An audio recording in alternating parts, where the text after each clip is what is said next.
Бронхиттен емделудің 5 тәсілі.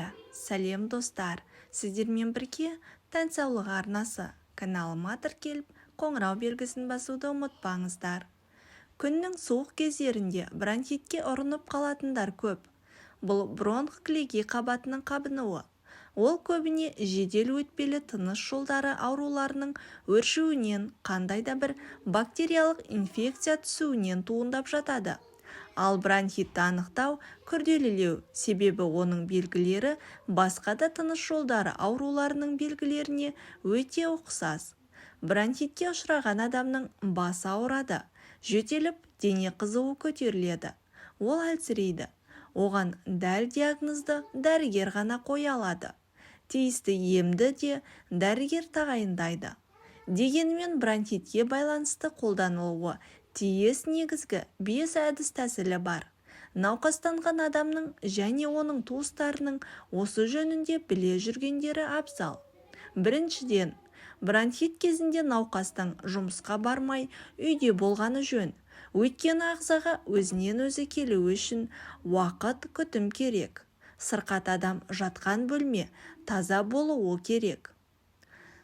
Тыныс жолдарының кілегей қабаты тазалануы үшін бөлме ылғалдылығы 50-70% болғаны тиімді. Бөлме тым ыстық емес, 20-22 градус көлемінде болсын. Бронхит көбіне жедел өтпелі тыныс жол ауруларынан кейін бактерия әсерінен туындайтындықтан дәрігер 5-7 күнге антибиотиктер тағайындайды. Науқастың жағдайына қарай қосымша басқа препараттар тағайындауы да мүмкін. Ал ылғалды жөтел, қақырық күшейгенде өсімдік текті және химиялық қақырық түсіретін препараттар беріледі. Науқас С витаминімен тағамдарды көбірек пайдалану керек.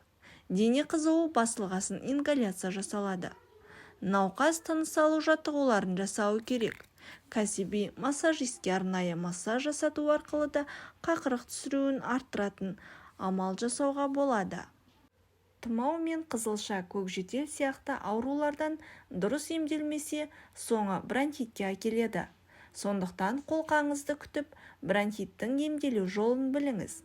Бронхит бронх-кілегей қабығының қабынуынан болады. Оның қоздырғышы микробтар мен вирустар.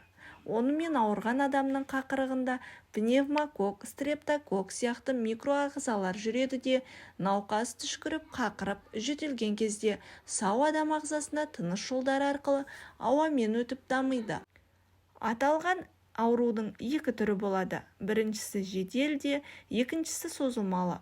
Бронхиттің жедел түрінде адам тез тоңып, жиі есінейді және басы ауырып, даусы қарлығады, кеңірдегі жыбырлап, әуелі құрғақ, кейін аздаған қақырық араласқан жиі жөтел пайда болады.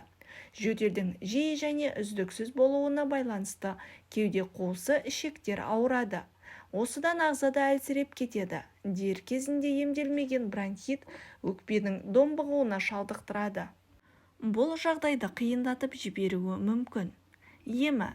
Жедел бронхитпен ауырғандар дәрігерге көрініп, арнайы ем қабылдаса, науқас 1-3 аптада толықтай айығып кетеді.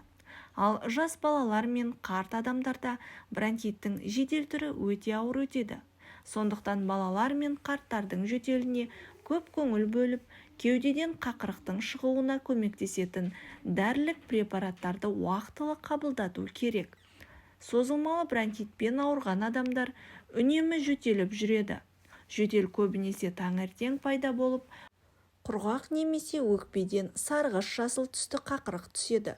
Жөтел күшейген сайын өкпені ауа кернеп, оның пішіні өзгеріп созылады. Ол күшейген сайын кеуде шаншып ауырады. Ауру көп жағдайда ұзақ уақыт шаң тозаңмен, улы газ жұтқаннан және темекі тартқаннан пайда болады. Сонымен қатар қатты суық тию, салқын ауа жұту, сондай-ақ қатты шаршаудың салдары дененің және жүйкенің зорығуы да ерекше әсер етеді. Емі. Алдымен науқас жататын бөлменің ауасын тазартып алған дұрыс. Дәрігердің кеңесі бойынша антибиотиктер қақырықты жібітетін және жүрек пен қан айналымы жүйесінің жұмысын жақсартатын дәрі-дәрмектерді ішкен пайдалы. Мұның барлығында тек дәрігер тағайындауы тиіс. Өздігіңізден сатып алған дәрі-дәрмекпен емделу өзге аурудың өршуіне жол ашады.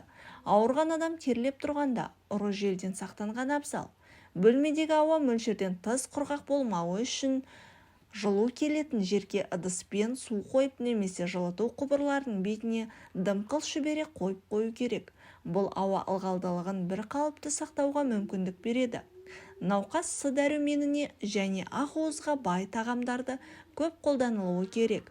Ащы және тәтті тағамдарды мүлдем тұтынбаған жөн. Себебі бұл тыныс алу жолдарының шырышты қабатын одан сайын қызартып тітіркендіреді. Бұдан жөтелдің күшейіп кетуі мүмкін.